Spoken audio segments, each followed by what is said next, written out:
राजा Adonis उस किताब के पन्नों को पलटते हुए कहते हैं, यह किताब हमारे दरबार के ही एक विद्वान ने लिखी थी, लेकिन यह किताब अधूरी है। इस किताब के बाकी के पेपर में लिखी जानकारी या तो विद्वान जानता है या शायद कैलिस्ता। राजा एडोनिस वापस पीछे की ओर मुड़ते हैं और इसी गुप्त जगह में बने एक पतले से गलियारे में जाती हुई सीढ़ियों से ऊपर की ओर जाते हैं और अपने पीछे इन सभी को आने के लिए कहते हैं।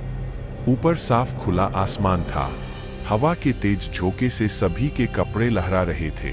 ये लोग अटलांटिस की सबसे ऊंची इमारत पर खड़े थे।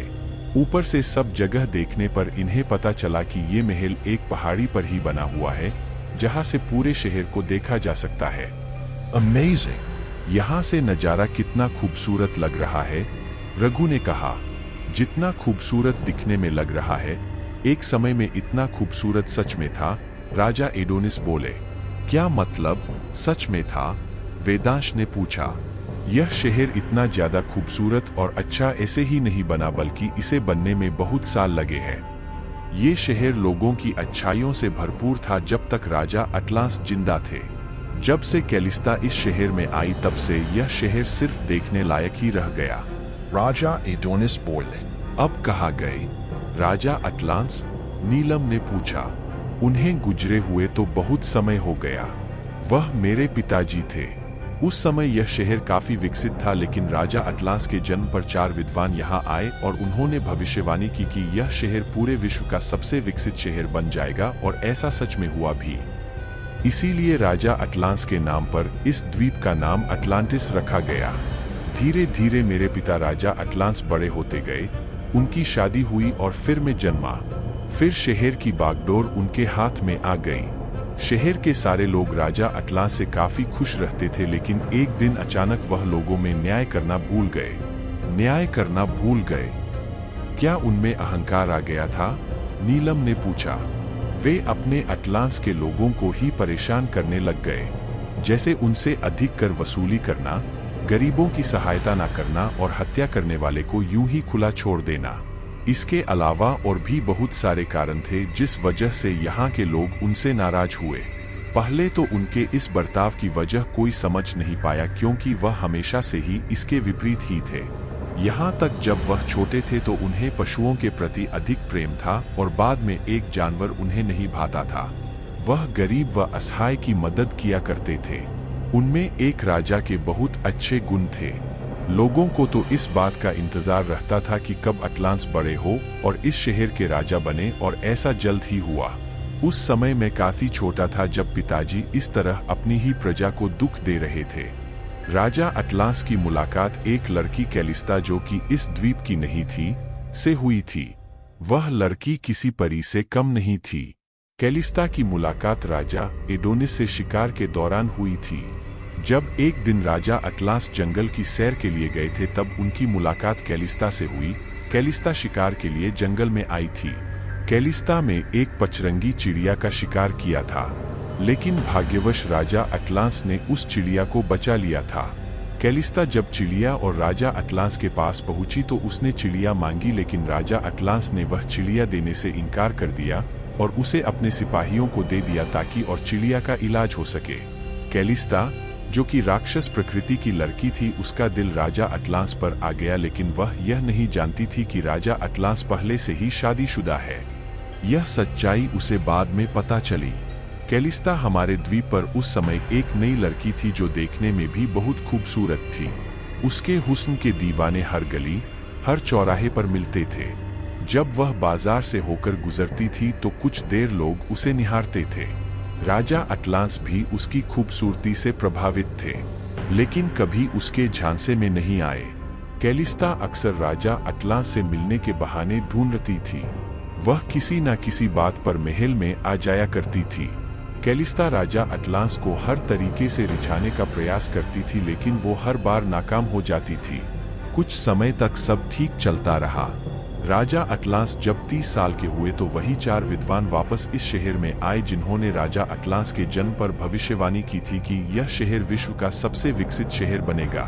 उन विद्वानों की उपस्थिति में एक दिन कैलिस्ता फिर राजा के महल में गई, लेकिन एक विद्वान जिनका नाम थेरॉन था, उन्होंने कैलिस्ता को बेइज्जत कर वहां से बाहर भेज दिया।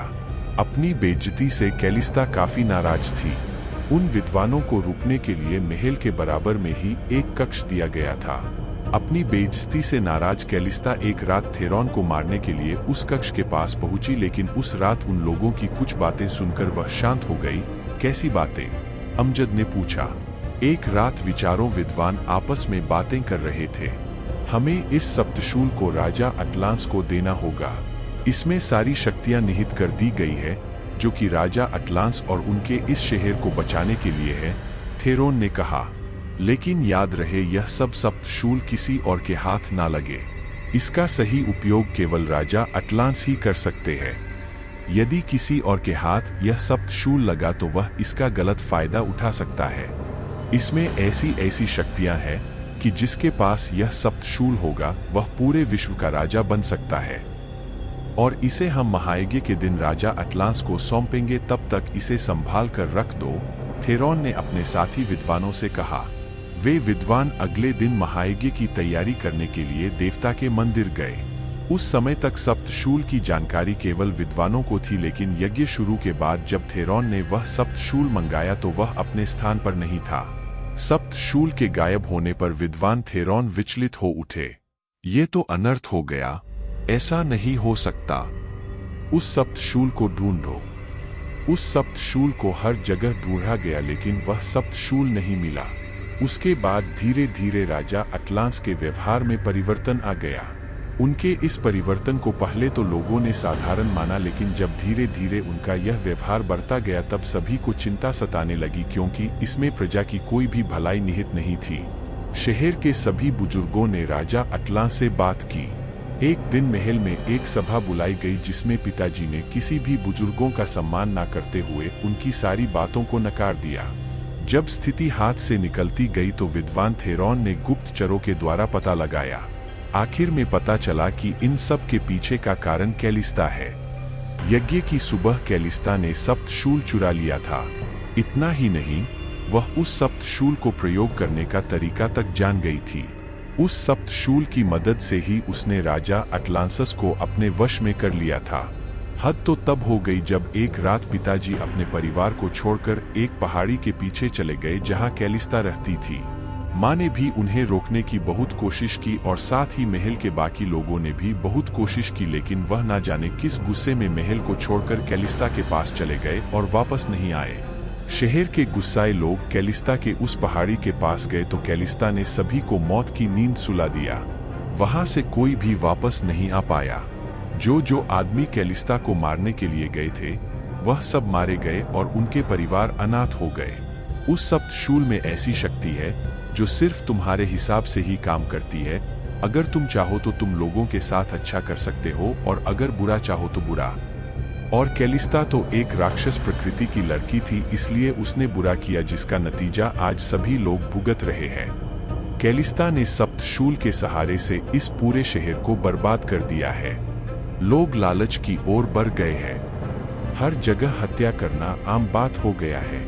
अपने किसी और की मदद क्यों नहीं ली दौत? अमजद ने पूछा। ली थी। जिस समय सप्तशूल गायब हुआ था उस समय थेरॉन इस शहर से जा चुके थे।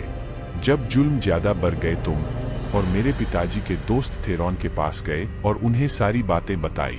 थेरॉन ने हमें यह भी बताया कि वह यह जान चुके थे कि इस द्वीप पर कोई मुसीबत आने वाली है, और इसीलिए उन्होंने उस सप्तशूल को राजा अटलांस को देने का फैसला किया था। लेकिन उससे पहले ही यह सब कुछ हो जाएगा ऐसा उन्होंने कभी नहीं सोचा था। हमने विद्वान थेरॉन की मदद ली थी और उन्होंने हमें 1 हफ्ते का समय दिया था कि वह इस समस्या का हल जरूर निकाल लेंगे, लेकिन हमारी किस्मत को शायद कुछ और ही मंजूर था। विद्वान थेरॉन ने एक किताब में इस शहर के बारे में लिखा था और उसी किताब में ही कैलिस्ता के अंत के बारे में लिखने जा रहे थे। कैलिस्ता का अंत एक उसकी पहाड़ी के पास बनी एक छोटी सी झील में ही था। वह पानी गहरे हरे रंग का था। उसकी स्याही से एक ताबीज बनाया जाता जो कैलिस्ता का अंत करता। थेरॉन उस पानी को लेने झील के पास गए, लेकिन ना जाने कैसे कैलिस्ता को पता चल गया और उसने आकर थेरॉन को मार दिया। शायद कैलिस्ता इस बात से अनजान थी कि थेरॉन उस किताब में उसके अंत को लगभग लिख चुके थे। इस किताब के आखिरी पन्ने वही कहीं गुम हो गए और बाकी किताब कैलिस्ता ने दूर फेंक दी। यह बात आपको किसने बताया कि उसने किताब फेंक दी? और अब वो किताब कहाँ है? वेदांश ने पूछा। वो किताब यही है जो तुमने मुझे लाकर दी। और यह बात थेरॉन के साथी विद्वानों ने बताई क्योंकि वह दूर से यह नजारा देख रहे थे। विद्वान थेरॉन ने अपने साथी विद्वानों को अपने साथ चलने के लिए कहा था, किंतु वह कैलिस्ता से बहुत घबरा गए थे क्योंकि उन सभी को कैलिस्ता की शक्तियों के बारे में पता था। कैलिस्ता से भिड़ने की हिम्मत केवल थेरॉन ने दिखाई और अंत में वह अपनी जान से हाथ धो बैठे।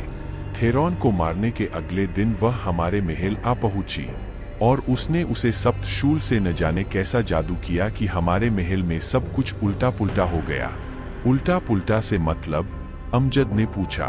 मतलब कि हम एक महल में होकर भी सड़क पर ही है। हम तीन के अलावा कुछ खा नहीं सकते।